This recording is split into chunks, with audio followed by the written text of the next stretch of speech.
and this is a really super duper important negotiation point. Just because it's a deal right out of the gate doesn't mean I can't negotiate it. You have to go through this negotiating process, and you have to go through the dance with the motivated seller to lock them into you. Otherwise, the deal is at risk.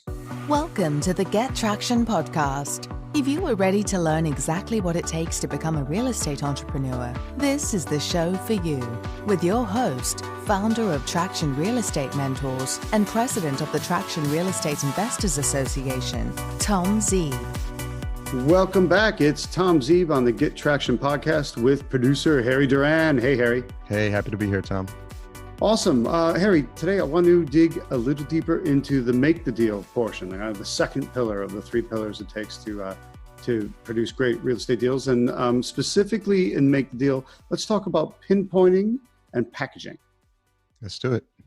Pinpointing, one of the first things you need to learn how to do as you start to negotiate out a deal, as you start to make a deal, as you start to take a lukewarm lead that you got from your marketing and turn it into a red hot deal, right? Bring them from no to yes. The first thing we have to do is pinpoint what their problem is. So we're reaching out to motivated sellers, and they're motivated because they have a problem. So as we identify what that problem is, we want to get them talking about that problem and feeling the pain of that problem. That way we're turning up the heat on them so that they're more likely to want to solve that problem, more likely to want to say yes. It also gives us the information we need to put together the right kind of package. So pinpoint and packaging are very closely related because as we're figuring out what their problems are, we're also by nature figuring out how to solve them, right? And we're going to solve them through putting together a great package that's going to fix their issues by selling their house quickly to us. What are some of the mistakes people make in this pinpoint portion of the deal? You know, one of the big mistakes I see is that people don't push enough. I think people don't want to feel pushy naturally. So they wind up not pushing at all. And if you've got somebody that's having a hard time, get them to talk about it. It might be uncomfortable for that person at the beginning, but you're doing them a favor.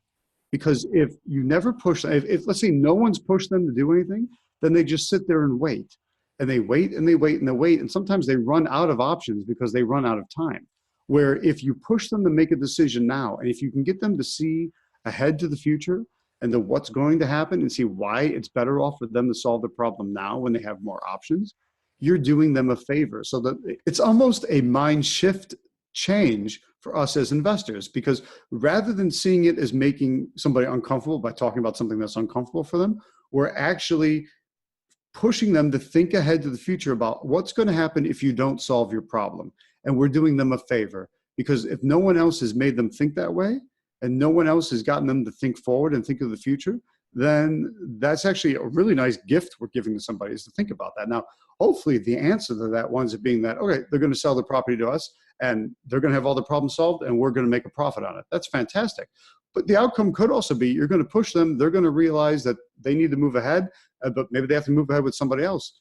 That's okay too. There's nothing wrong with that. So that's one of the things that we're after, is making sure that we push enough to get them to solve their problem. Do you find that the people who have success with this method have certain personality traits, or are they better communicators, or do they understand that this is an important skill that they need to cultivate? Maybe empathy? Do you find that comes across sometimes? Actually, no. Here's the interesting thing. Let me cover empathy first, and then I'll go back through those. So empathy is, the classic definition is walk a mile in another man's shoes. And that way you understand how he feels and thinks. I actually disagree. I think if you walk a mile in someone else's shoes, you're just going to have sore feet. You're still not going to be able to think exactly like they think, and you're not going to make the decisions that they're going to make. One thing I tell people is, no matter what, we make an offer because that's what we do. We make offers. The more offers we make, the more deals we will close. And we have to make offers compliant with the way we're taught, make our offers compliant with our formulas so that it would be a deal for us. Even if you don't think it has a snowball's chance and you know where of being accepted, I want you to make the offer anyway. Because as empathetic as you try to be, that person still, they're the ones with the problem. You might be surprised. They just say yes and accept your offer. That happens a lot of times. Never prejudice yourself against any offer. You make the offer And even if you don't think they're going to take it, make it anyway, because they might surprise you. Worst comes to worst, they say no. And then you just keep renegotiating. You keep negotiating until you get to somewhere where they can say yes, if that works for you. But the number of times, like I'm even thinking back to my very first deal, there was no way I thought the guy would accept my lower offer, because I made a lower offer for all cash, and then I made a higher offer on terms. If he had let me take over the existing mortgage and let me pay him out over the next year, I would have given him more money. And in my mind, why would somebody not go for more money? In fact, I almost didn't make the lower cash offer because of that. And when I made him the two offers and he took the lower offer for cash, Harry, I almost started arguing with him. Like, why would you do that? And then I stopped myself. Tom, it's okay. That's what he wanted, because that worked for him. I didn't force him to choose either offer. In fact, one of the reasons I like to make multiple offers when I'm packaging up a solution is it shows them, look, you can take my low offer for cash. That means you're flexible on price. Or I give a higher offer on terms, like taking over the existing mortgage and or offering owner financing, right? It's a layaway plan. I buy them out over time. Well, that's at a higher price. So if they're willing to do that one, then they're flexible on terms. So what I am telling them by making two offers each and every time is that they are either flexible on price or they're flexible on terms.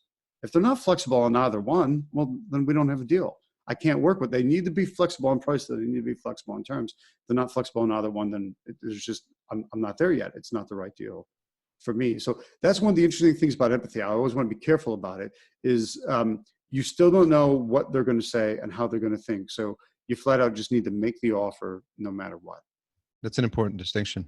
Yeah, very important. Harry, the first part of your question was about how to talk to them and how they feel and asking the right questions and being able to get that conversation moving. Now, that's something a lot of investors, particularly new investors, struggle with as well, is they're nervous about having that conversation. So it's simply a matter of being a good listener at the beginning. So you want to ask probing questions, ask a lot of open-ended questions, not yes, no questions. Does it have a garage? Yes. Does it have a basement? No. I mean, those are yes, no questions. Those aren't interesting. It's more get conversation started by saying things such as, why are you selling the property? How long have you been trying to sell it? Do you have it listed with an agent? What are you going to do if you don't sell the property, right? That starts to turn the heat up as well and make them second guess what they're doing. Or maybe they haven't thought that far ahead. So sometimes just asking those questions, open-ended enough to get a conversation going, listening to what they're saying and always digging a little deeper. So, oh, that's interesting. Tell me more about that. Oh, I'm selling the property because, I inherited it from my mother, but it's been vacant for 5 years and, my nephew's living in it and doesn't want to get out. Oh, that's fascinating. Oh, interesting. So tell me more about that. Your mother died 5 years ago, but your nephew's been in there and isn't paying any rent and doesn't want to get off that gravy train, because that happens all the time with those kind of probate deals. There's somebody living in the property for free and they're problematic. So you keep asking probing questions and going deeper and deeper, and that will start to build the rapport with somebody. Here's the interesting thing, Harry. Rapport between you and your motivated seller is simply a matter of having them open up and talk to you. So the process of asking good questions and then listening to their answers deepens the relationship between the two of you. Even if it's a fairly clinical conversation and not very emotional, the fact that someone's talking to you and is spending the time with you is like if they want to spend the time on the phone and they're not in a rush, that's a good sign. And that means rapport is deepening. And the better your rapport with someone, the more locked into you they are, the more likely they are to work with you and only you and not pay any attention to the competition because you're asking better questions and you're listening better. And the more likely they are to want to say yes. So it's a very important thing of just getting that conversation rolling. And if you struggle with that, one of the things in my Rapid Cash Generator implementation kit is a deal worksheet.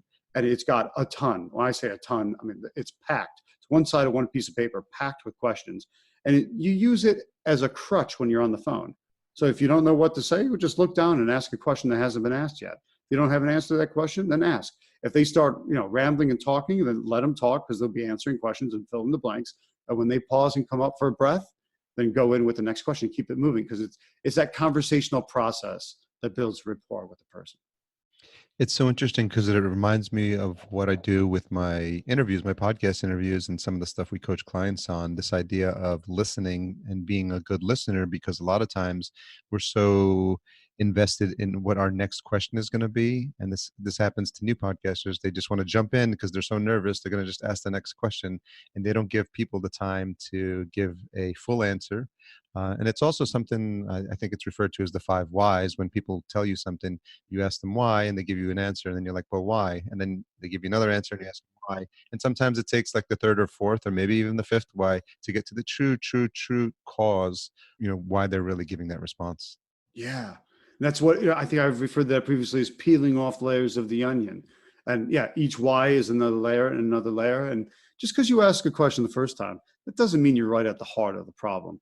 You peel off that first layer and then you ask for more, peel off that layer and ask for more, until you really know you're at the pure crux of the issue.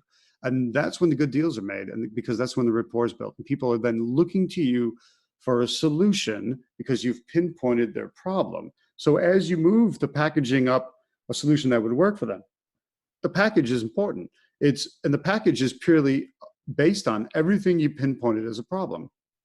So using that same example, if they said, they've effectively told you they've inherited the property because their mother passed away 5 years ago, and there's a nephew living in the property who isn't paying.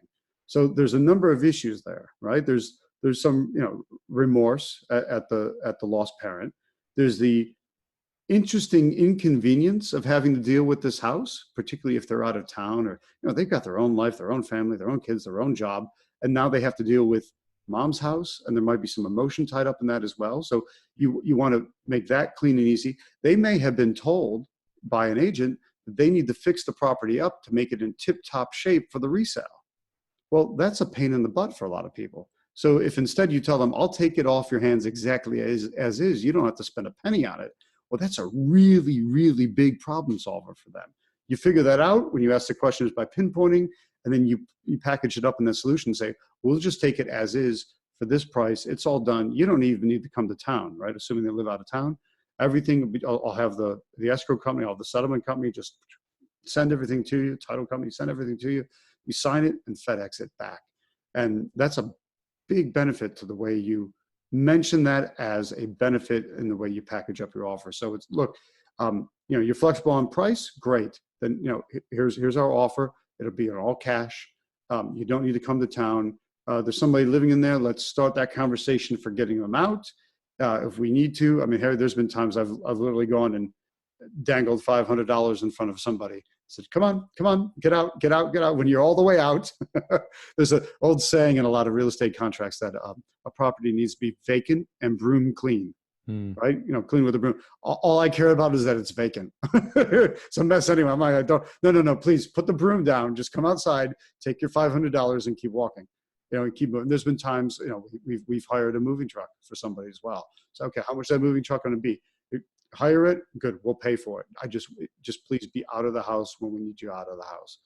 That's the main thing, and that usually happens. The reason I keep bringing this up, there's always a nephew or a grandkid or a sibling or somebody's living in that property rent free, and that's you're going to find this particularly when you market to probates. There's somebody living in there and they don't have any motivation or urge to move on because then they'd have to start paying for somewhere to stay. But the other siblings or the other heirs to the property usually have a very vested interest in getting them out. So again, you find that problem out through the pinpoint process, and then you put that in your package, and then you use the negotiation techniques that we've talked about in other episodes to start to convince them to say yes, because then they can say yes to your package. That's good. That approach makes a lot of sense. So one of the things you mentioned, Tom, was you touched on this a little bit, so maybe we can tease it out under package. You talked about two types of offers, like a cash offer and a terms offer. Can you go into more detail on that? Yeah, absolutely. One of the reasons I like to package up my offers that way, Harry, is let me ask you this. If I offer you $100,000 for your property and you agreed upon that, now you can say two things to me. What are they? Yes or no? Correct. Yeah, it's yes or no, because I've made you one offer. I've offered you $100,000. You say yes or you say no. Well, now, what if we do this? What if I offer you $100,000 cash for your property, or I offer you $125,000 paid out over the next 5 years. Now, what are your options? Then the wheels start turning and you start to think about where I am in terms of cash flow and how much I need immediately. And so if I have time and I have the luxury of waiting, then obviously it would make sense to wait for the higher payout. But how many options do you have? 2 options. 2 options, except not really. 4. No, you have 3. You could say option A, I'll take the all cash. You could say option B, I'll take a higher price paid out over 5 years. Or C, the third choice is no. You still could say no to me. Yeah. So here's what's interesting. It's a little almost psychological thing. When you make somebody one offer, they can take it or leave it. They know that it's yes or no. When you make them 2 offers, they think A or B. They seem to forget that C is no, that even exists. So it's not that they're never going to say no. It's just that a lot of times, rather than forcing them to say yes or no, you're making them contemplate now A or B. And if by those offers, you're telling people you need to be flexible on price or you need to be flexible on terms, if they're not flexible on either one, then they're not the right person for you, and you tell them that. So when I make offers, I always make 2 offers, okay? When I put together the package and present it to the motivated seller, I'm making them 2 offers. That way, they're looking at A or B, and they're telling me what they're flexible on. And if they're not, again, if they're not flexible on either, I say we're not there yet. But if they are, then we can work for those 2 deals. Now, here's the other thing. I always make them 2 offers, a low offer for cash and the higher offer on terms. Almost predictably, 99.5% of the time, they want the price of my higher offer for the terms of my all cash offer. So basically no terms. They want flat out cash, but they want the higher price. I know that's what's going to happen.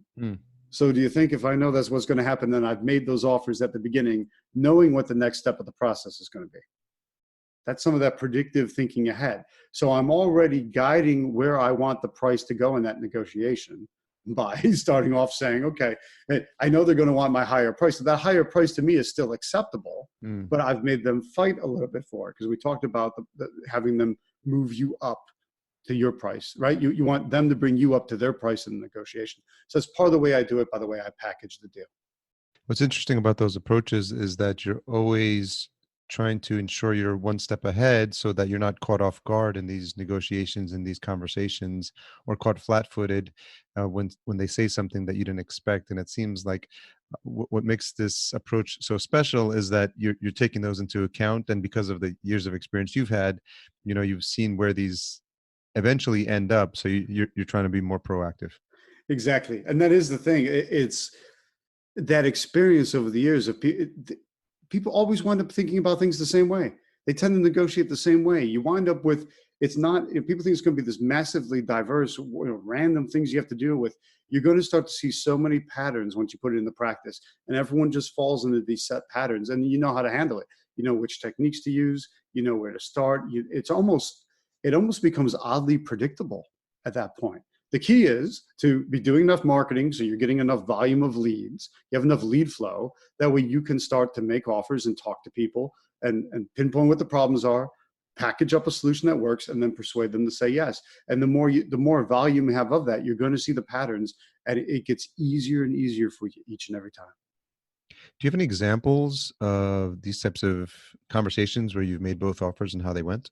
Yeah, absolutely. In fact, I've got a good one that also kind of talks about how that rapport building process that happens when you pinpoint a problem the right way and package it up, that also eliminates competition. So I had a fellow call me based on one of my out-of-state absentee owner postcards, which is one of my favorite marketing techniques. I love that out-of-state absentee owner postcard. And he didn't reach me right away, and my call service didn't answer the phone. So he went to voicemail. And on the voicemail, he left me his address. Hey, I'm calling about this property. He left the address. So before I called back, I was able to look the property up quickly and run some really quick comps, some comparables, figure out what the property would be worth all fixed up. And it was worth about $340, $350 all fixed up. So I called the guy, said, hey, this is Tom. You called and left a message. Very sorry we missed you. Want to see what can I do to help you with your property? How did you find us? He said, oh, I got one of your flyers in the mail. Now, Harry, whether it's a letter or a postcard or an actual flyer. They always call it a flyer. It's just a weird thing, right? It's something to get used to. No matter what it is, I got a flyer in the mail. Okay, well, wonderful. And we go through the process. I ask him, how much are you asking for the property? He says, I'd like $80,000. Now, remember, I've already looked this property up. It's worth 340 to 350. The guy's saying 80 grand. Yeah. Even if I got to send a bulldozer in and knock it down, it's fine, right? It's a deal as is. It's one of those things that happens maybe once a year where it's just a deal right out of the gate. But, and this is a really super duper important negotiation point, just because it's a deal right out of the gate doesn't mean I can't negotiate it. You have to go through this negotiating process, and you have to go through the dance with the motivated seller to lock them into you. Otherwise, the deal is at risk. So, like we talked about before, if he said $80,000, if I say, yes, let's do it, what's the first thought I've put in his head now? I went too low. I went too low, or I could have gotten higher, or what's wrong here? Why did he jump that fast? So instead, I had to flinch. I said, ooh, $80,000. That's a lot of money, right? Which feels almost strange, and then I countered him. I said, well, looking at everything and running things through my spreadsheet, I might be able to offer you $71,579. And he went, ooh, wow. And he kind of flinched, and he goes, and we went back and forth. And then I dropped to 77. He came up to 73. We split the difference and settled on $75,000. Now, so he was asking 80. I used my negotiation techniques to bring him down to 75, and he brought me up from 71,579 to 75. So he feels like he won. He's now locked in because he brought me up to his price. Did I need the $5,000 discount? Not in this time, but to your point, you have to treat each one the same way. Exactly. I didn't need it from a financial perspective. I needed it from the ability to lock him into me and lock him into the deal. So I said, ooh, 75. Well, I might be able to do that. I need to check with my people. Now, here's one of the things you want to do. You want to make sure you stop the wearing away process. So when I came back to him, I said, okay, we are able to do $75,000, but I need to know, do you have access to a notary? Because I need you to get the contract notarized and send it back to me immediately. Now, a real estate contract does not need to be notarized, but I asked him to do it. So I was asking him for something in return. And so I was asking him to go do something for me, and that he would go identify himself in front of a neutral third party, show his identification sign, and then I know that he's on board. So he said, fine. Next day, the phone rings, and it's this guy again. He says, hey, young man, I got a few of these flyers in the mail, but you were the only person that called me back. Isn't that interesting? So again, everyone thinks there's massive competition. He only got a few of the flyers in the mail, all right? Yeah. So what's a few? 3, 4, 5 max? Mm-hmm. He goes, well, somebody else called me back. I said, oh, and? He goes, and they're willing to give me the full 80. Quote unquote, the full 80. Now, what's your kind of base motivation? What do you instinctively want to do there, Harry? There's two things. One would be to remind him of the agreement we had, and and I think to bring up the fact that we were able to work back and forth and come to a price that we both felt was fair, and remind him of that. Someone else is offering him the full 80. Do you have any desire to offer more, being that the place is worth 350? Yeah, it would be an easy compromise because you've done your homework and you know what the price is, you know what the property is worth. Yeah, because he's not anywhere near my maximum allowable offer. I had every single I felt like every cell in my body saying, okay, offer him 80, 85, 90, go higher, just beat this guy, beat the competition. It's a very kind of base desire, right? Base motivation. But I had to lean back on my training and say, no, just wait. So the proper answer there is, sir, exactly what are you asking me to do? Because if I say 85, what if that's, right? What if he only wanted 82? And in this case, he said to me, he goes, I guess, I don't know what it is. I just like you better. Interesting. So I'm the one doing the silly negotiating dance with him. I'm the one offering a crazy 71,579 and making him bring me up. And yet he likes me better than the guy who gave him what he wanted right off the bat. Isn't that interesting? So I said, what exactly are you asking me to do? He said, can you give me the full 80? So my desire to go higher, 82, 85, 90,000, I would have been giving money away. All he wanted was the full 80. To which I said, I flinched, right? Verbal flinch. Whew, I might be able to do that, but I do need to check with my team, which let me call you back in a few minutes, which I did. And then I said, okay, we are willing to do that, but here's the thing. We've got a number of other offers going out and other properties we want to work on. Do you have access to a fax machine? And can you fax this contract, sign it and fax it back to me immediately? I need it by the end of the day so we can move ahead on this. So again, I'm asking him for something in return.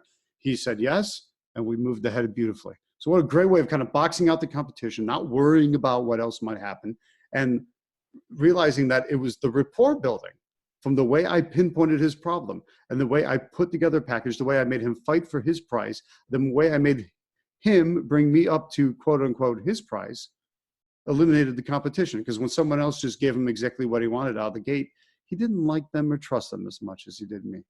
That's the power of negotiating the right way. And the importance of always falling back on your training. Yes, always fall back in your training. That's why you got to get good training and then stay true to it. Yeah. And then I think in the end, you continue to maintain those relationships as well, because, if he ever had anyone in casual conversation bring up that they're selling a home, I imagine he had such a good experience with you, so he'll think of you first. Oh, absolutely. So that's helpful, Tom. I think it's the little nuances, because we focused in the last episode more on the persuasion side, but this idea of pinpointing the deal and packaging it, again, these are just things we're layering on top of the training so that people understand there's a way to have a successful conversation, and also to not let greed or not doing the practice get in the way of having a conversation with someone so you're making the best offer. And this last example was really helpful, because I think instinctually when people undergo these negotiations, if they're not experienced, they're just excited to make either the first deal or they're just excited to get in and get out. And I think whether it's a small deal or whether it's a big deal, continuing to fall back on your practice and continuing to use the flinching and to have the techniques to go back and forth on price are really helpful, because it'll pay off when you get to a bigger deal where it really counts. Fantastic. That's why we studied negotiation, put it to use, and to follow the process. So we'll catch up with folks on the next episode, and we'll start diving into the get paid pillar. Sounds great. We'll talk to you then. Thanks for listening. Your next step is to visit gettractionpodcast.com. There you'll find all current episodes and a link to download a free copy of Tom's Deal Flow cheat sheet. Happy wholesaling!